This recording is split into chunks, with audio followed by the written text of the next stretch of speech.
নির্বাচন একেবারেই ৩ দিন বাকি রয়েছে প্রচার প্রচারণার আর শেষ হতে, এবং সব মিলিয়ে আরও 5 দিন ভোটের। সেক্ষেত্রে আসলে নির্বাচনে জাল ভোট, কারচুপি এই ধরনের সংখ্যা কিন্তু থাকে, এবং ইতিমধ্যে মাঠে সেই সংখ্যাগুলো নিশ্চয়ই মানুষের মধ্যে রয়েছে। সেগুলো কিভাবে দূর করবেন মানুষের সংখ্যাগুলো? ধন্যবাদ আপনাকে। এরকম একটা নির্বাচন যেখানে আমরা সবাই আশা করছি যে খুব প্রতিদ্বন্দ্বিতা হবে, এবং প্রতিদ্বন্দ্বিতার নানা উত্তাপও আমরা এই মুহূর্তে এর মধ্যে দেখতে পাচ্ছি। একটু আগে আমাদের এখানে যারা ছিলেন সবাই ইস্তেহার নিয়ে আলোচনা করেছেন আপনার।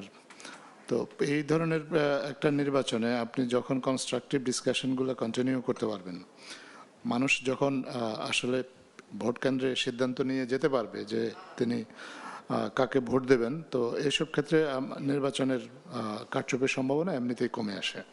কারণ মানুষ নিজেই এবার তার ভোটের অধিকারের ব্যাপারে যথেষ্ট সচেতন। দীর্ঘদিন পরে একটা ইলেকশন হচ্ছে, যেটাকে আমরা আসলে সত্যিকার অর্থে ইলেকশন বলতে পারি। তো এরকম একটা ইলেকশনে প্রথমত মানুষ তার নিজের ভোটের অধিকারের ব্যাপারে সচেতন, এবং সবাই প্রস্তুতি নিচ্ছে কিভাবে ভোট দেবে। এই যে আমরা ইশতেহারের কথা এতক্ষণ আলোচনা করলাম, এই ইশতেহারের মধ্যে কিছু জিনিস ফুটে উঠেছে যে যেমন আমার সম্মানিত শিক্ষক উনি বলেছেন যে জনগণের পালস বুঝে রাজনৈতিক দলগুলো ইশতেহার দিচ্ছেন। আবার মিস্টার অসীম উনি বলেছেন যে ইশতেহারটা খুব একটা মুখ্য বিষয় না, গৌণ বিষয়। তো এই যে এই আলোচনাগুলো হচ্ছে, জনগণের পালস বুঝে ইশতেহার দিচ্ছে, এটা আমি মনে করি ইতিবাচক। জনগণ যেটা চায় সেটা যদি রাজনৈতিক দলগুলো বুঝতে পারে, তাহলে আমাদের অনেক সমস্যার সমাধান হয়ে যায় আমাদের দেশের মানুষের।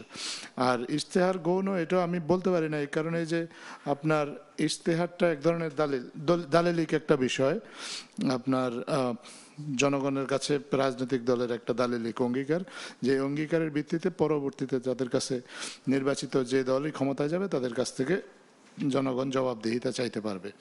তো এইটা যখন বাস্তবতা, আমরা মনে করি যে এই বাস্তবতার নিরিখে মানুষ সিদ্ধান্ত নেবে। এখনো অনেক তরুণ আমি দেখেছি যাদের সাথে কথা বলেছি, তারা এখনো সিদ্ধান্ত নেয়নি কাউকে ভোট দেবে। তারা প্রত্যেকটা রাজনৈতিক দলকে দেখছে, তাদের আচরণ দেখছে, তাদের কর্মকাণ্ড দেখছে, এমনকি তাদের ইশতেহার দেখছে। এখন যেহেতু তরুণ ভোটারদের একটা বড় অংশ তরুণ এবং তারা শিক্ষিত, সো তারা তাদের কাছে গ্রামে গঞ্জে সাধারণ মানুষের কাছে ইশতেহার হয়তো বা এমন কোনো গুরুত্ব বহন করে না, কিন্তু আমাদের যে তরুণ ভোটাররা আছে তাদের কাছে এটা খুবই গুরুত্বপূর্ণ একটা বিষয়। আমরা বিশ্বাস করি এই স্বপ্নগুলিতেই তৈরি হবে স্বপ্নের বাংলাদেশ।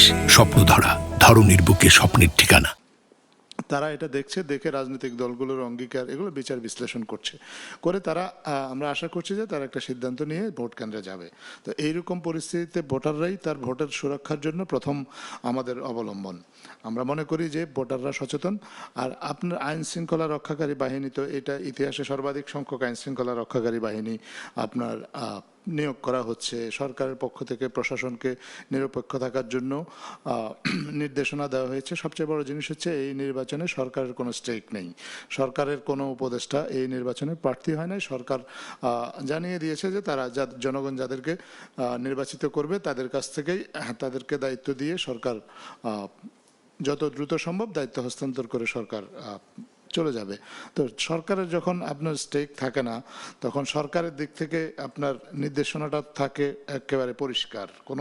কোনো ধরনের ম্যানিপুলেশন, কোনো ধরনের কারচুপি, কোনো ধরনের অনিয়ম এগুলো সরকার কাউকেই করতে দেবে না। যদি কেউ করার চেষ্টা করে তাহলে সে যেই হোক, যে দলেরই হোক, তাকে আপনার জবাবদিহিতার আওতায় আনা হবে, আইনের আওতায় আনা হবে। আরেকটি প্রশ্ন ছিল আমার কাছে, যে হ্যাঁ বা না ভোট নিয়ে সরকারের পক্ষ থেকে সরকারি কর্মকর্তারা প্রচার প্রচারণা চালিয়েছেন। এরপর নির্বাচন কমিশনের পক্ষ থেকে একটি নতুন করে গত 3 দিন আগে একটি নির্দেশনা আসলো যে সরকারি কর্মকর্তারা প্রচার প্রচারণা চালাতে পারবেন না। এখানে কিছু গ্রে এরিয়া আছে, আমি আপনাকে সেটা বলতে পারি। প্রথমত হ্যাঁ ভোট তো এই যে সংস্কার, এটা সরকারের একটা রাজনৈতিক অঙ্গীকারই বলতে পারেন। সরকারটাও রাজনৈতিক হলেও সরকার তো রাজনৈতিক সংস্কারের জন্য বাস্তবায়ন কাজ করেছে, এবং সরকার কখনোই এটা এটা নিয়ে এমন কোনো লুকাছাপা করে নাই যে সংস্কারের নিয়ে সরকারের কোনো দোদুল্যমানতা ছিল। সরকার বরাবরই বলেছে সংস্কার, বিচার এবং নির্বাচন, এই তিনটা হচ্ছে সরকারের একটা অঙ্গীকার। এবং সেই সংস্কারটা করার জন্য এই জুলাই সনদ, সেটা সরকারের উদ্যোগেই আপনার করা হয়েছে। রাজনৈতিক দলগুলোকে সরকার একটা ঐক্যমত্য কমিশনের মাধ্যমে নিয়ে এসে একটা অনবোর্ড করেছে, করে সরকার আপনার একটা জুলাই সনদ স্বাক্ষর করিয়েছে। সেই সংস্কারের পক্ষে সরকার হ্যাঁ ভোট চেয়েছে জনগণের কাছে, সেটাও আইন বিশেষজ্ঞদের কাছ থেকে মতামত নিয়ে। আপনি বলতে পারেন যে নির্বাচন কমিশন বলেছে যে আপনার যারা সরকারি দায়িত্বে আছেন তারা হ্যাঁ ভোট চাইতে পারবেন না। এটা ঠিক যে যারা নির্বাচনী দায়িত্বে আছেন তারা হয়তোবা তারা যদি হ্যাঁ ভোট চান, যারা নির্বাচনে সরাসরি দায়িত্ব পালন করবেন তারা যদি কোনো একটা পক্ষে ভোট চান সেক্ষেত্রে কনফ্লিক্ট অফ ইন্টারেস্ট হতে পারে। কিন্তু পুরো সরকারের ফুল মেশিনারি যারা সরকারের নীতি নির্ধারক তারা জনগণকে কোনো কিছু বলতে পারবেন না। এটা আমার মনে হয় এইটা দৃষ্টিভঙ্গিগত দিক থেকে এটা ঠিক নয়। সরকার এটা চাইতে পারে এবং সরকারের যারা নীতি নির্ধারক আছে তারা তাদের যে অঙ্গীকার বা তাদের যে এই গত 17 মাসে তাদের যে প্রচেষ্টা, তার প্রচেষ্টার যে সুফল সেটা যাতে মানুষ পায় সেই চেষ্টাটা তারা করতেই পারে। এবং এ বিষয়ে আইনি এবং অন্যান্য যারা সংশ্লিষ্ট আছেন তাদের মতামত নিয়ে সরকার সিদ্ধান্ত গ্রহণ করে জনগণকে হ্যাঁ ভোট দেওয়ার আহ্বান জানিয়েছে। এবং এটা নিয়ে আসলে খুব বেশি মানুষ যে খুব দ্বিমত করেছে আমি সেরকমও কোনো কিছু দেখি নাই আমরা।